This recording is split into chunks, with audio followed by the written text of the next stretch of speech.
Guys, welcome back to my channel. So in this video we'll be talking about the scapula bone, and I'm sorry for the background noise in advance. So let's start. A scapula bone, it is a thin bone that is present on the posterior lateral aspect of the thoracic cage, and it is a triangular flat bone that is also known as the shoulder blade. And scapula constitute of the two surfaces, three borders, three angles, and three processes. Now we'll talk about the side determination. So on the lateral side, it bears a glenoid cavity, and the lateral border is thickest, and it runs from the glenoid cavity to the inferior angle below. Now we'll talk about the surfaces of the scapula. So there will be two surfaces, costal surface and the dorsal surface. So the surface that is present on the anterior aspect is called as the costal surface, and the one that is present on the posterior aspect is called as the dorsal surface.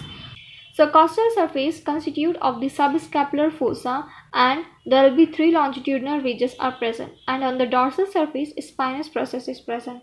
Now we'll talk about the borders of the scapula. So there will be three borders: superior border, that is the superior border, the lateral border, and the medial border. So the superior border is thin and short. On the superior border, suprascapular notch is present near the root of the coracoid process. Second one is the lateral border, which is also known as the axillary border, and on the lateral border infraglenoid tubercle is present. And the third one is the medial border, which is also known as the vertebral border, and it is thin and it extends from the superior angle above to the inferior angle below.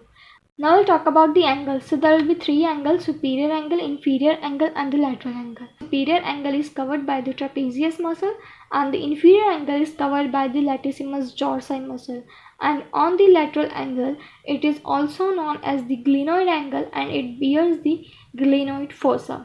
So now we'll talk about the processes. So there will be three processes: spinous process, acromion process, and the coracoid process.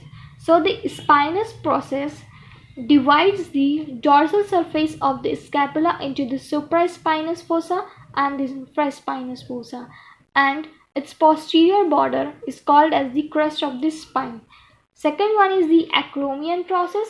So acromion process bears the facet for the clavicle bone. And the third one is the coracoid process, and its structure is quite similar to the crow's beak, and these process is attached at the clavicle with the ligament called as the coracoclavicular ligament, and it gives origin to the coracobrachialis, short head of the biceps brachii, and the pectoralis minor muscle.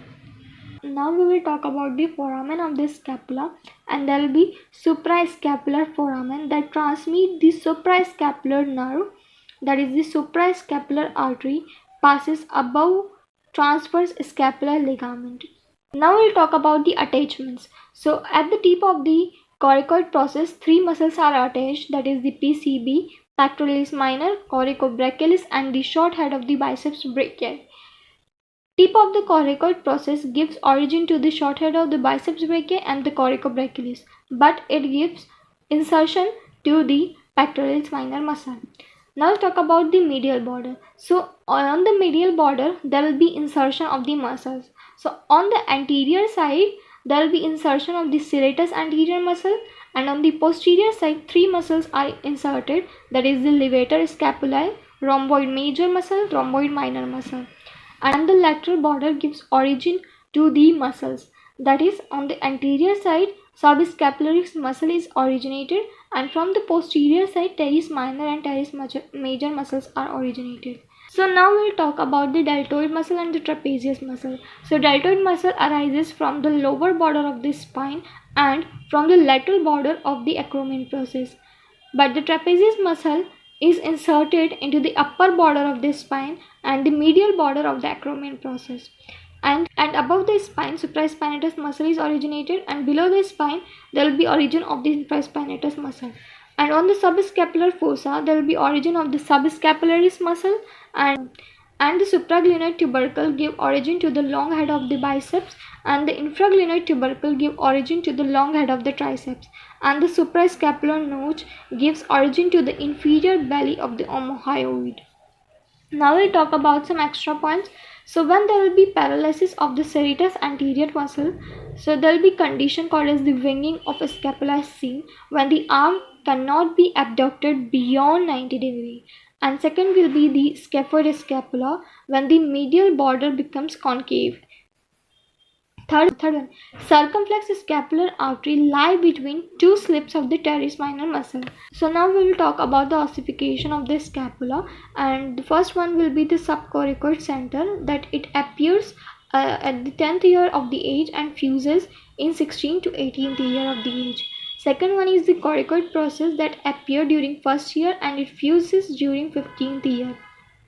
Third one is the medial border and the inferior angle that appears during puberty and fuses during 25th year. Fourth one is the two center of the acromion and lower part of the glenoid cavity that appears during puberty and fuses during 25th year. And coracoid process constitute of the atavastic epiphysis. If you like the video, then don't forget to like, share, comment and subscribe, and share with your friends as much as you can. Thank you guys.